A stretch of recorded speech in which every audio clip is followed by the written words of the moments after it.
ডিব্ৰুগড় ইউনিভাৰ্চিটিৰ কনভকেশ্যন ষ্টাৰ্ট হৈ গৈছে গতিকে আপোনালোকে যদি নিজৰ অৰিজিনেল চাৰ্টিফিকেটৰ কাৰণে এপ্লাই কৰিব বিচাৰে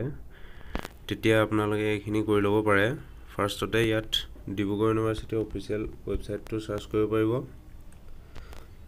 সাৰ্চ কৰিব এইটো ৱেবছাইটটো ডিব্ৰুগড় ইউনিভাৰ্চিটি লিখা আছে অলপ তললৈ স্ক্ৰল কৰিব তাৰ ইয়াত লিখা আছে এপ্লাই ফৰ কনভকেশ্যন ইয়াত ক্লিক কৰিব তাৰপিছত ইয়াত লিখা আছে অনলাইন চাৰ্টিফিকেট এপ্লিকেশ্যন পৰ্টেল ইয়াত আপোনালোকে নোটখিনি পঢ়ি ল'ব আৰু লাষ্ট ডেট আছে মাৰ্চৰ 31 তাৰিখ 5টা বজালৈকে এপ্লিকেশ্যন ফিজ আছে 750 এপ্লাই কৰাৰ পিছত আগত কি লাগিব তাৰ কাৰণে এটা ভ্যালিড মোবাইল নম্বৰ লাগিব তাত OTP বা এক্টিভেশ্যন কোড যাব ওৱান টাইম পাছৱৰ্ড এটা এক্টিভ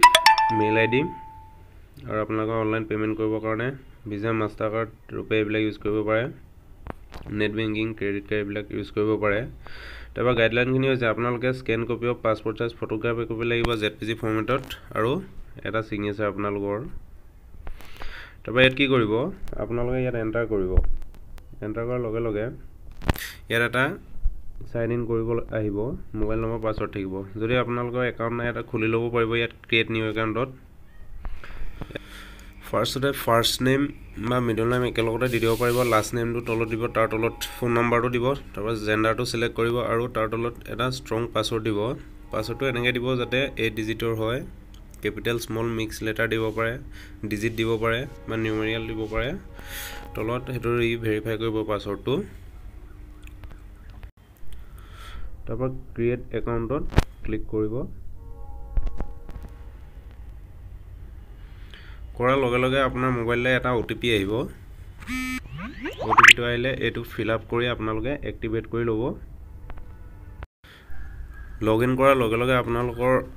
স্ক্ৰিনত এনেকুৱা এটা ড্যাশবৰ্ড ওলাব তাত আপোনালোকে এপ্লিকেশ্যন ফৰ্ম ইয়াতে এপ্লাইত ক্লিক কৰিব ক্লিক কৰাৰ লগে লগে আপোনালোকৰ আহিছে ইয়াত ডিগ্ৰী এপ্লাইড ফৰ আপোনালোকে কিহৰ কাৰণে এপ্লাই কৰিব বিচাৰিছে BA B.Sc B.Com যি বিচাৰি ইয়াত আপোনালোকে চাই ল'ব পাৰিব যিটো পঢ়িছিলে মই ইয়াত B.Sc সিলেক্ট কৰিছো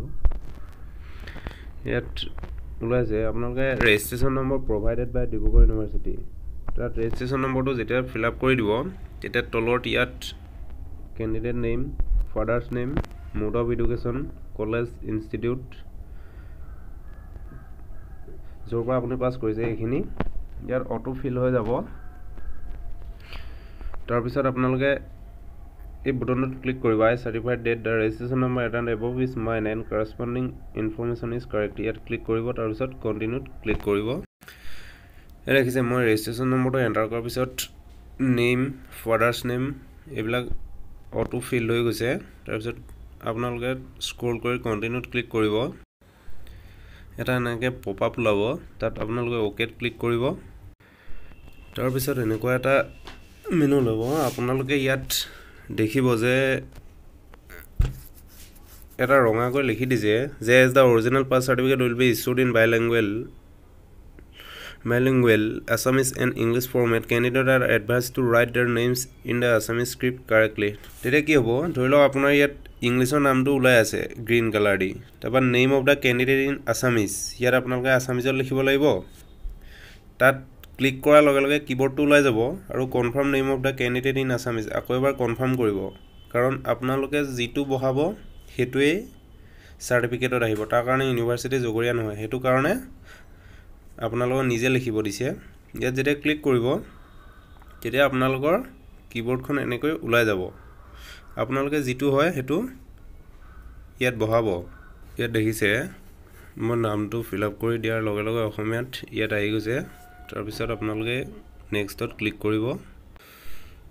তাৰ পিছত আপোনালোকে ইয়াত মেজৰ ওলাব সাবজেক্ট স্পেশালিটি সাবজেক্টটো সিলেক্ট কৰিব আপোনালোকৰ কি আছিলে নেক্সট জেন্ডাৰ সিলেক্ট কৰিব date of birth fill up কৰিব ৰিলিজন দিব কাষ্টটো সিলেক্ট কৰিব ব্লাড গ্ৰুপ কি হয় এড্ৰেছৰ ইয়াত ভিলেজ টাউনৰ নাম দিব পোষ্ট অফিচ দিব district state pin mobile number এটা ভ্যালিড ইমেইল আইডি এটা দিব তাৰ পিছত নেক্সটত ক্লিক কৰিব তাৰপিছত ইয়াত আপলোড ডকুমেণ্টছ আহিছে এপ্লিকেণ্টছ ফটো এই ফটোখন অৰিজিনেল পাছ চাৰ্টিফিকেটত প্ৰিণ্ট হৈ আহিব গতিকে ভাল এখন গুড ৰিজলিউশ্যনৰ ফটো আপলোড কৰিব দিছে তলত চিগনেচাৰ আপলোড কৰিব তাৰপিছত নেক্সট বুটনত ক্লিক কৰিব ফটোখন যদি জোখত হোৱা নাই তেতিয়া ৰোটেট লেফ্ট ৰোটেট ৰাইট যিটো ওপৰত এডাল লাইন আছে তাত